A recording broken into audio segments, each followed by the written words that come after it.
तो बच्चों, आज के इस वीडियो में हम अपने रिवीजन सीरीज में फिजिकल एजुकेशन क्लास 12th का जो हमारा 5वां चैप्टर है उसको हम देखेंगे। ठीक है। इससे पहले हमने 4 चैप्टर कर लिया था, तो आज हम क्लास 12th फिजिकल एजुकेशन का रिवीजन वीडियो के तहत हम 5वां अध्याय देखेंगे, जिसका नाम है खेलों में पोषण। आपका जो पेपर होने वाला है 17 फरवरी 2025 के लिए। ठीक है। आपका सीबीएसई बोर्ड एग्जाम 2025 जो होने वाला है उसके लिए हमने न्यू सीरीज स्टार्ट किया, जैसा कि आपको पता ही होगा। उस सीरीज के तहत हम आज 5वां चैप्टर देखने वाले हैं। तो आगे चलते हैं। देखो, ये आपका पूरा का पूरा विषय सूची है जो मैं आपको यहाँ दिखा रहा हूँ। ठीक है। ये आपका पूरा का पूरा विषय सूची है।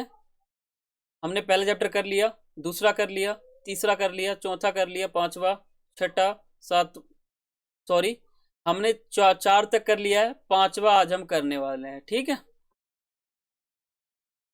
चैप्टर का अर्थ क्या है? देखो, खेलों में पोषण का मतलब है कि खेल खेलते समय हमें किन किन आहार को लेना चाहिए। ठीक है। कोई से भी आहार, सूक्ष्म हो गया, ठीक है, या विरहत हो गया। ये हमारे टॉपिक है। टोटल ये 7 टॉपिक आपको पढ़ने हैं इस चैप्टर के अंदर, तो आपका चैप्टर क्लियर हो जाएगा। पहला हमारा टॉपिक है वो है भोजन का क्या अर्थ होता है। देखो, भोजन का क्या अर्थ होता है? मनुष्य की वह सभी ठोस या तरल पदार्थ जिन्हें मनुष्य खाता है, पाचन तंत्र द्वारा पचाता है, उसको कहते हैं हम भोजन। ठीक है। और शारीरिक क्रिया के लिए प्रयोग करता है। संतुलित आहार का क्या अर्थ होता है? संतुलित का मतलब होता है बैलेंस। आहार मतलब डाइट, यानी वह डाइट जिसमें सभी पोषक तत्व उचित मात्रा में हो तथा मनुष्य के दैनिक आवश्यकताओं को पूर्ति करते, संतुलित आहार कहला देगा। पोषक तत्व यानी ऐसे तत्व जिससे हमें पोषण मिलता हो। ऐसे तत्व जो शरीर में कैलोरी उपलब्ध कराते हैं उसे पोषक तत्व कहते हैं। जैसे मान लो ये सभी आ जाएंगे। ठीक है। पोषक तत्व 2 प्रकार के हैं, वृहत पोषक तत्व, सूक्ष्म पोषक तत्व। वृहत में हमारे क्या क्या आ जाएंगे? कार्बोहाइड्रेट आ जाएगा, वसा आ जाएगा, जल आ जाएगा और प्रोटीन आ जाएगा। ये कैलोरी उपलब्ध करवाते हैं। खनिज आ जाएगा सूक्ष्म में और विटामिन आ जाएगा सूक्ष्म में। वृहत पोषक तत्व, देखो वृहत पोषक तत्व में जो हमारा पहला था कार्बोहाइड्रेट, इसके 2 प्रकार है, साधारण कार्बोहाइड्रेट और जटिल।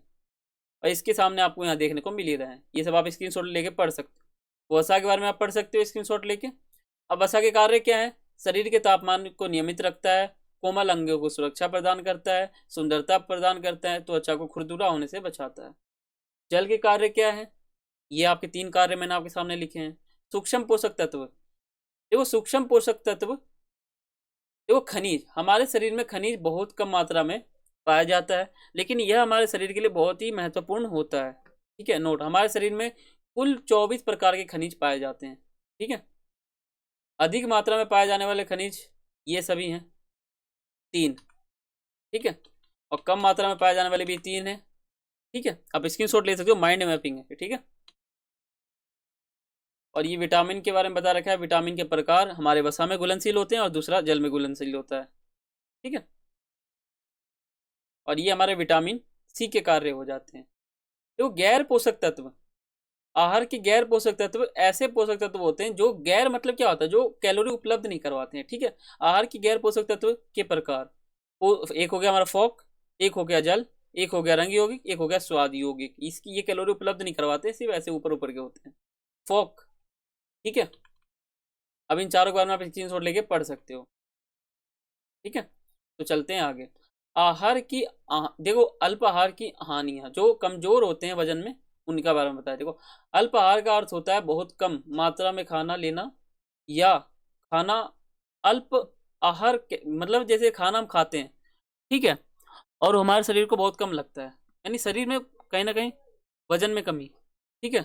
इसका लक्ष्य इसका लक्ष्य है अपर्याप्त पोषण, खून की कमी, आंखों से जुड़ा हुआ कोई रोग हो, या कैल्शियम की कमी। ठीक है। इसके कारण हो सकता है। प्रतियोगिता के पूर्व आहार, प्रतियोगिता से पहले आहार कौन सा लेना चाहिए था? तो मांसाहारी नहीं खाना चाहिए। ठीक है। भरपूर कार्बोहाइड्रेट लेना चाहिए, जैसे आलू, फल। गैस वाला खाना नहीं खाना चाहिए, जैसे कि गोभी हो गया। मसालेदार खाना नहीं खाना चाहिए। ठीक है। और पूरा, ठीक है, पानी हो गया, जल हो गया, ये पीना चाहिए। ये हो गया प्रतियोगिता से पहले वाले आहार जिन्हें खाना चाहिए।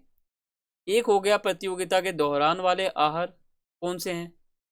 तो हो जाएगा ग्लूकोज पीना चाहिए, संतरा का जूस पीना चाहिए, केला खाना चाहिए, गन्ने का जूस पीना चाहिए, अनार का जूस पीना चाहिए। ये दौरान का हो गया। खाद्य असहनशीलता, देखो खाद्य असहनशीलता में क्या होता है कि जब हम खाना खाते हैं तो पाचन तंत्र उसको पचा नहीं पाता है। तो उसके लक्षण क्या है कि हमें खाद्य असहनशीलता हो गया, सिर दर्द हो जाएगा, पेट दर्द हो जाएगा, दस्त हो जाएगा, हल्का हल्का चक्कर हो जाएगा, सीने में जलन हो जाएगा और उल्टी हो जाएगा। ठीक है, तो ये खाद्य असहनशीलता है। तो आई होप सो आपको वीडियो पसंद आया हो। और इस वीडियो में हमने बात किया है 5वां चैप्टर के बारे में, जो कि आपके एग्जाम के लिए बहुत ही इंपॉर्टेंट था। तो फिर मिलते हैं अगले वीडियो में, तब तक के लिए सभी को थैंक्स फॉर वॉचिंग। जय हिंद, जय भारत।